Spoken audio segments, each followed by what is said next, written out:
കൊല്ലം ശ്രീമതി ശാന്തി, മറ്റ് വേദിയിലും സദസ്സിലുമുള്ള പ്രിയപ്പെട്ട സഹോദരങ്ങളെ,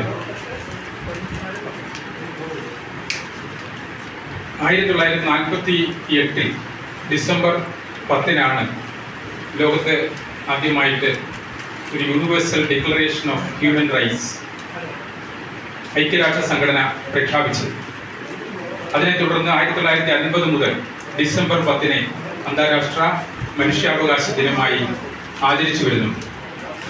1948 മനുഷ്യാവകാശ പ്രഖ്യാപനം നടത്തിയപ്പോൾ ഏകദേശം 30ഓളം മനുഷ്യാവകാശങ്ങൾ, മനുഷ്യനെ ജീവിക്കാനുള്ള അവകാശം, ചൂഷണത്തിനെതിരായിട്ടുള്ള അവകാശം, സമത്വത്തിനുള്ള അവകാശം, ഒരു മനുഷ്യ അന്തസ്സ് നിലനിർത്തുവാനുള്ള അവകാശം, ഇങ്ങനെ 30ഓളം അവകാശങ്ങൾ പ്രഖ്യാപിച്ചുകൊണ്ടാണ് 1948 മനുഷ്യാവകാശ പ്രഖ്യാപനം ഉണ്ടായിട്ടുള്ളത്.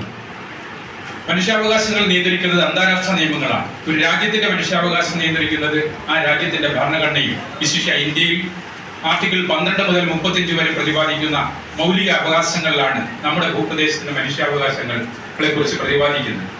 അതിനെ തുടർന്ന് ഇന്ത്യയിൽ മനുഷ്യാവകാശ സംരക്ഷണത്തിന് വേണ്ടി പ്രത്യേകം നിയമം പാസ്സാക്കിയിട്ടുണ്ട്. 1993 മനുഷ്യാവകാശ സംരക്ഷണ നിയമം നിലവിൽ വരികയും അതിന്റെ ഭാഗമായിട്ട് ദേശീയ മനുഷ്യാവകാശ കമ്മീഷനും സംസ്ഥാന മനുഷ്യാവകാശ കമ്മീഷനും നിലവിൽ വരികയും ചെയ്തു.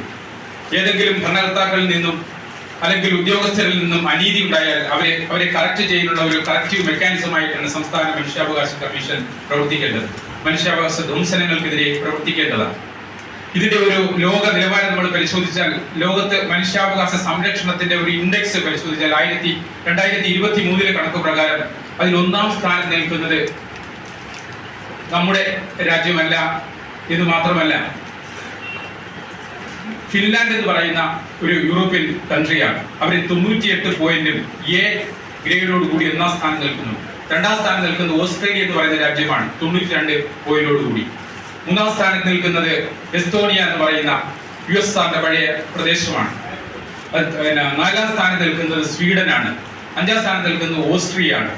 ഈ ഇൻഡെക്സിൽ നമ്മുടെ സ്ഥാനം എന്ന് പറയുന്നത് 109-ാം സ്ഥാനമാണ്. 165 രാജ്യങ്ങളിലുള്ള ഈ ഇൻഡെക്സിൽ 109-ാം സ്ഥാനമാണ്. ഇത് മാത്രമല്ല, 2015-നും 2023-നും ഇടയിൽ നമ്മുടെ മനുഷ്യാവകാശ ഇൻഡെക്സിൽ 9% ഇടിവ് വന്നിട്ടുണ്ടെന്നും കണക്കുകൾ സൂചിപ്പിക്കുന്നു.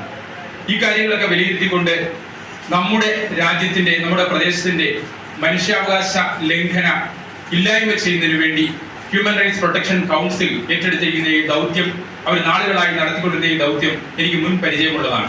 ഇതിനു മുമ്പ് ഒരിക്കൽ ഞാൻ കൊല്ലം ജില്ലയിൽ വെച്ച് നടന്ന ജില്ലാ ജഡ്ജിയെ പങ്കെടുപ്പിച്ചുകൊണ്ട് നടന്ന ഇതേപോലുള്ള ഒരു മനുഷ്യാവകാശ സംരക്ഷണ ദിനത്തിൽ ഞാൻ അതിൽ മുഖ്യ അതിഥിയായി സംസാരിച്ച കാര്യം ഞാൻ ഓർക്കുന്നുണ്ട്.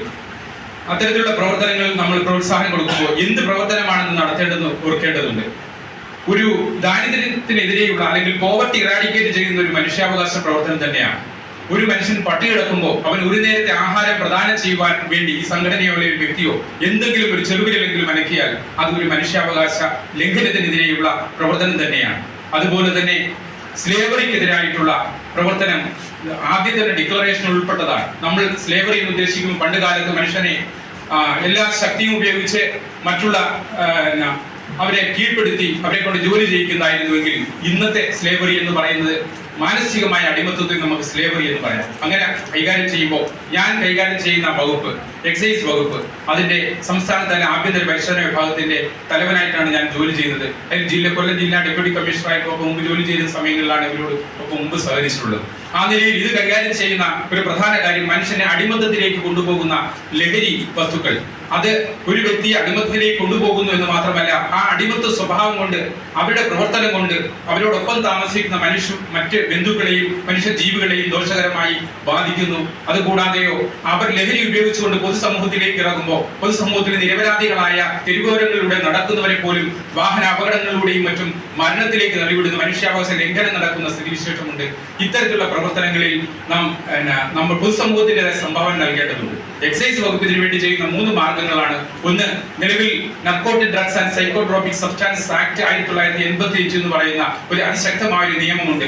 ആ നിയമത്തിൽ മരണശിക്ഷ വരെ കൊടുക്കുവാൻ കഴിയുന്ന വകുപ്പുകളുണ്ട്. ആ നിയമം പരമാവധി ശക്തിമത്തായി നടപ്പിലാക്കുവാൻ ശ്രമിക്കുക വഴി ഈ അടുത്ത കാലങ്ങളിൽ നിങ്ങൾ പത്രമാധ്യമങ്ങൾ വായിച്ചാൽ മനസ്സിലാകും, ഏകദേശം 30 വർഷം, 27 വർഷം, 18 വർഷമൊക്കെ ശിക്ഷ ഇതിന്റെ കടത്തുകാർക്ക് വാങ്ങിക്കൊടുക്കുന്ന തരത്തിലേക്ക് വകുപ്പിന്റെ പ്രവർത്തനങ്ങൾ കോടതിയുടെ മുമ്പിൽ അതിന്റെ തെളിവുകൾ യഥാവിധി എത്തിച്ച് അതിൽ വിജയം വരിക്കുന്ന ഒരു സാഹചര്യമുണ്ട്. എന്നാൽ ഈ സിസ്റ്റംസിനെ കൂടുതൽ മെച്ചപ്പെട്ട നിലയിലേക്ക് പ്രവർത്തിപ്പിക്കേണ്ടതുണ്ട്. നമ്മുടെ മറ്റു ചില പ്രവർത്തനങ്ങൾ എന്ന് പറയുന്നത് ബോധവൽക്കരണ പ്രവർത്തനങ്ങളാണ്. ഇത്തരം അടിമത്തത്തിലേക്ക് ചെന്നുവിടുന്ന യുവതലമുറയെ അല്ലെങ്കിൽ വിദ്യാർത്ഥികളെ അതിലേക്ക് ചെന്ന് പെടാതിരിക്കുവാൻ വേണ്ടി എല്ലാ ജാഗ്രതയും നൽകിക്കൊണ്ട് അവരുടെ ശ്രദ്ധയെ, അവരുടെ കർമ്മശേഷിയെ ഇതര മേഖലയിലേക്ക് തിരിച്ചുവിടുന്ന വിവിധ പ്രവർത്തനങ്ങൾ നടത്തി വരുന്നുണ്ട്. ഓരോ മാസവും 6000-നും 7000-നും ഇടയിൽ ലഹരി വിരുദ്ധ ബോധവൽക്കരണ പ്രവർത്തനങ്ങൾ വിമുക്തി മിഷൻ എന്ന് പറയുന്ന കീഴിൽ നടത്തി വരുന്നുണ്ട്.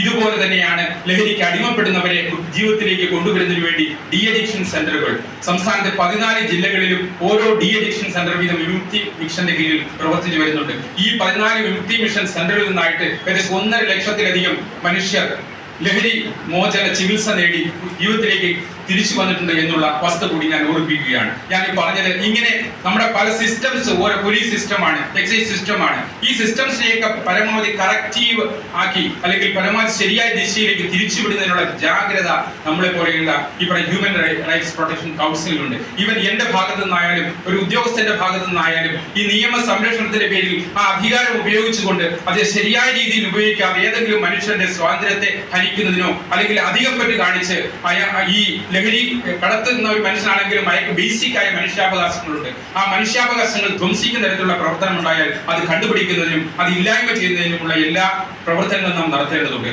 ഇന്ത്യയിൽ മനുഷ്യാവകാശ സംരക്ഷണത്തിന്റെ പിതാവ് എന്നറിയപ്പെടുന്നത് ജസ്റ്റിസ് PN ഭഗവത് ആണ്. സുപ്രീം കോടതി ചീഫ് ജസ്റ്റിസ് ആയിരുന്ന ജസ്റ്റിസ് PN ഭഗവത് ആണ്. അദ്ദേഹം ചെയ്ത പ്രവൃത്തി എന്ന് പറയുന്നത് അതുവരെ ഇല്ലാതിരുന്ന പല കാര്യങ്ങളും, അതായത് പൊതു താല്പര്യ ഹർജി എന്ന് പറയുന്ന സമൂഹത്തിൽ പൊതുജനങ്ങളെ ബാധിക്കുന്ന മനുഷ്യാവകാശ ലംഘനം നടക്കുന്ന എന്ത് കാര്യത്തിനും പൊതു താല്പര്യ ഹർജി കൊടുക്കുവാനുള്ള ഒരു അവകാശം മനുഷ്യർക്ക് പ്രദാനം ചെയ്ത ചീഫ് ജസ്റ്റിസ് ആയിരുന്നു ഭഗവത്. അതുപോലെ തന്നെ ഒരു മനുഷ്യന്റെ ഭക്ഷണത്തിനും ഷെൽട്ടറിനും വെള്ളത്തിനും ഒക്കെ ഉള്ള അടിസ്ഥാനമായ അവരുടെ ആവശ്യങ്ങളെ നമ്മുടെ ഒരു അവകാശമായി അദ്ദേഹം ഉൾപ്പെടുത്തി ജുഡീഷ്യൽ ആക്ടിവിസത്തിലൂടെ അത് ഇംപ്ലിമെന്റ് ചെയ്ത വ്യക്തിയാണ്. അത്തരത്തിൽ പ്രവർത്തനങ്ങൾ ചെയ്ത കാര്യങ്ങളെ കുറിച്ച് നാം ബോധവാന്മാരായിരിക്കുകയും ഇത്തരം കോടതിയുടെ ഇന്റർവെൻഷൻ വഴിയും സംസ്ഥാന മനുഷ്യാവകാശ കമ്മീഷന്റെ ഇന്റർവെൻഷൻ വഴിയും അതല്ലെങ്കിൽ ദേശീയ മനുഷ്യാവകാശ കമ്മീഷന്റെ ഇന്റർവെൻഷൻ വഴിയും ഒക്കെ ഇത്തരം ദംശനങ്ങളെ ഇല്ലായ്മ ചെയ്യുന്നതിന് വേണ്ടിയുള്ള എല്ലാ പ്രവർത്തനങ്ങളിലും ഏർപ്പെടുന്നതിന് നിങ്ങൾക്ക് ഓരോരുത്തർക്കും കഴിയേണ്ടതുണ്ട്. ഇന്ന് വളരെയധികം അതിഥികൾ ഇവിടെ ഉണ്ട്. അതുകൊണ്ട് ഒരു ദീർഘമായ പ്രസംഗം നടത്തി നിങ്ങളെ മുഷിപ്പിക്കുന്നതിന് ഈ അവസരം ഉചിതമല്ല എന്നുള്ളത് കൊണ്ട് ഞാൻ എളിയ വാക്കുകൾ നിർത്തുന്നു. നിങ്ങൾക്ക് നന്ദി, നമസ്കാരം.